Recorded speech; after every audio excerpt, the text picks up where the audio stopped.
Maybe you're making good money, but at the end of every month, you still feel like you have nothing to show for it. Today, we're exposing the 7 hidden things we waste money on that are secretly sinking your financial goals without you even realizing it. When you scroll through social media and YouTube, it feels like everyone's talking about easy side hustles or how to make $1,000,000. But I would argue that before you try to make more money, you first need to examine and master how you manage your money right now. Because if you don't, you'll fall into the same money draining habits and end up exactly where you were before. Hi, I'm Stephanie, and as a former CPA and now a life and mindset coach, I help women like you create a life that you actually love. And a part of that is creating the financial freedom to have options. If you're like me and a child of immigrants, there's a lot of unlearning to do when it comes to money habits and beliefs about building wealth. I understand how easy it is to fall back into old patterns and self-sabotage. If you know what I'm talking about, hit that like and subscribe button. So today, we're not just going to talk about what to stop buying. We're going to get to the root of the problem and expose the emotional triggers that cause us to spend. We'll uncover why we fall for the sale trap, or why we pay for the convenience, and why we buy things to fix a feeling. Because the only way to build true financial freedom is to stop the self-sabotage and start understanding our own thought process. Let's dive in.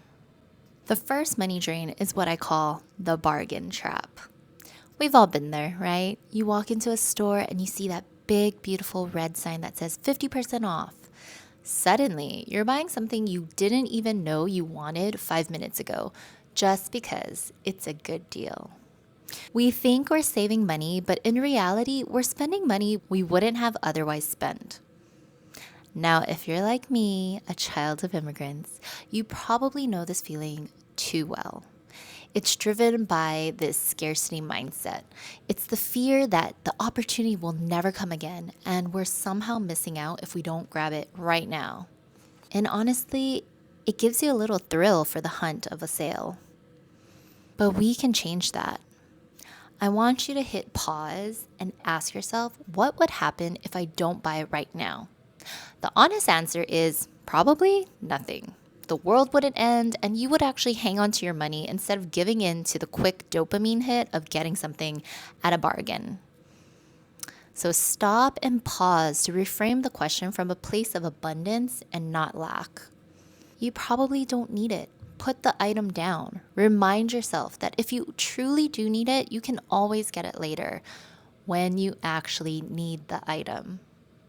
Number 2 on our list is convenience. We all love it, don't we? It's the food delivery, it's pre-cut vegetables, it's that expensive dry cleaning service that gets picked up right at your door. We pay a premium for these things because they save us time. This is driven by burnout, pure and simple. Our time feels so scarce, so we'll happily trade money for it, believing it's the only way to cope with the mental load. It's basically an act of self-soothing with consumption. We're trying to throw money at the problem. The thing is, we can continue to throw money at the problem, but that won't solve the overwhelm and the burnout that we're feeling. Instead, we have to ask ourselves, what's the root cause of my burnout? Get curious, because throwing money at convenience for years will never solve the underlying issue, and it's just costing us future comfort. The real question is, do you want comfort now, or do you want financial freedom later? Next up are those silent assassins, unused subscriptions and memberships. I'm talking about the gym membership you pay for but never use, the forgotten streaming service, or the app you signed up for once. These little expenses add up silently every month. I don't know about you, but this definitely is fueled by shame. Hear me out. We are essentially paying for a better version of ourselves that we're not living up to. The person who goes to the gym, who reads that daily newsletter, who uses that meditation app.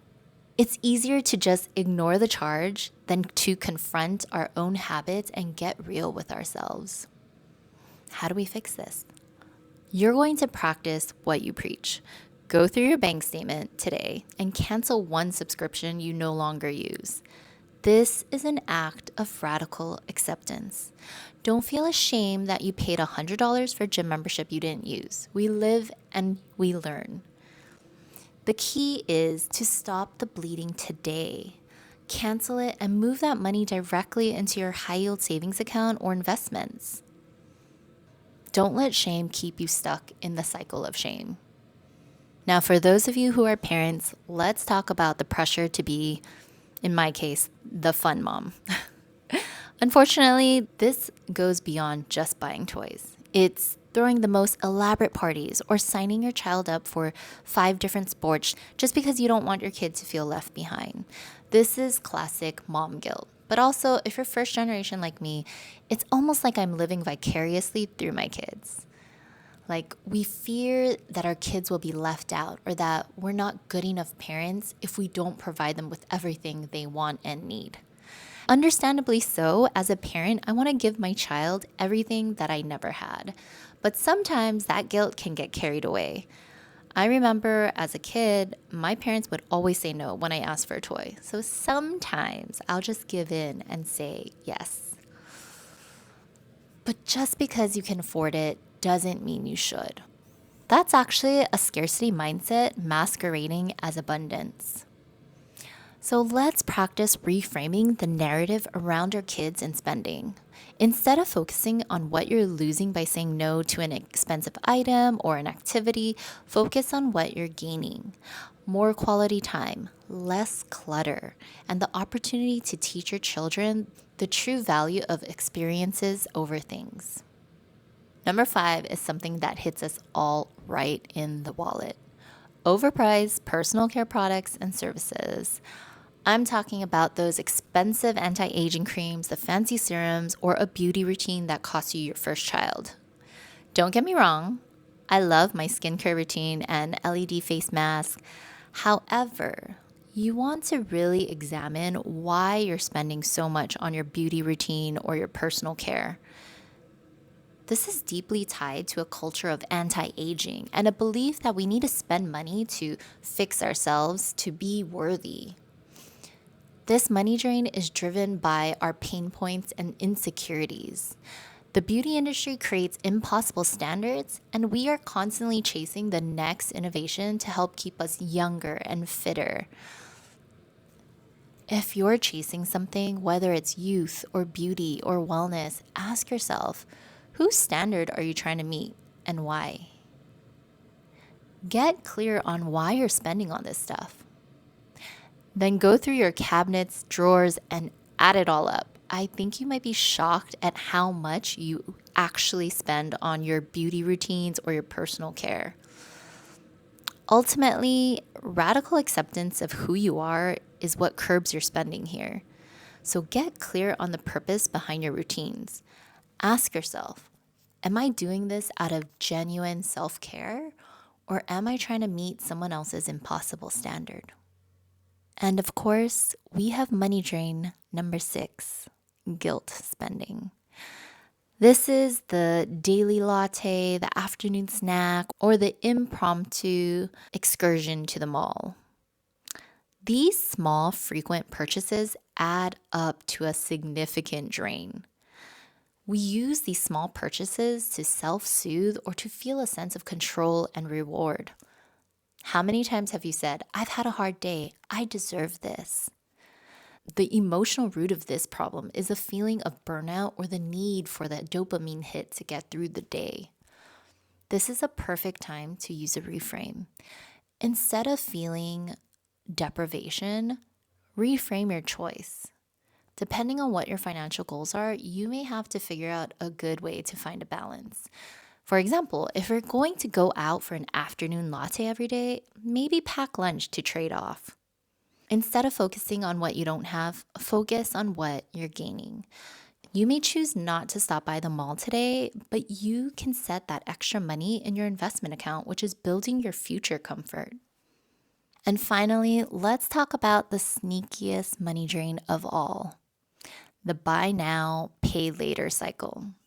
This is when you have an item that you really want, but you know it's not a great financial decision, aka you cannot truly afford it. With the rise of these buy now, pay later options like Affirm, Klarna, Afterpay, it essentially breaks up your large purchase into smaller amounts, which gives the illusion that it's affordable and cheaper than it really is. So, my husband is a lover of watches. That's his hobby. He reads about them, he looks at them, he just really appreciates them. And when we were younger and straight out of school with school loans and, just like young and broke, I remember he walked into a watch store and he came out and he told me, but they have a finance plan, $0 down and blah, blah, blah. And honestly, I stopped listening. And I'll tell you what I told him, and this applies to all of us.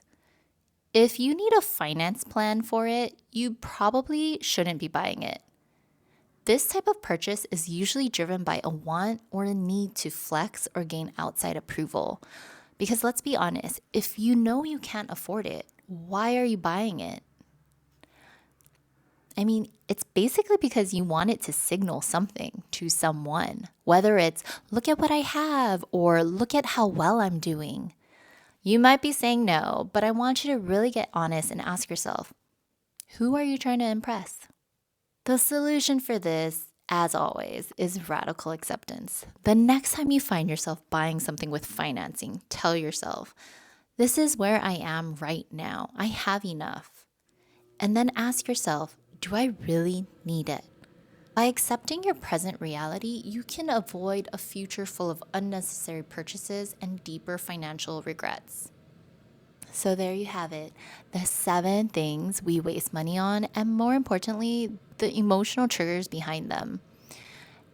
Now that you have this new awareness, you have the power to take control of it. I want to challenge you this week. Pick one of these money drains that we talked about today and actively work to reframe it. Ultimately, a lot of this comes down to your personal financial goals and what you value. Do you value comfort today or comfort down the line? Do you want to retire early and comfortably, or do you want to enjoy it all today? Because who knows what tomorrow holds? If this conversation sparks something in you and you're ready to dive deeper into your money mindset, click on the link below to schedule a free 20-minute call with me. And if you want to incorporate more smart money habits, watch this next video that pops up.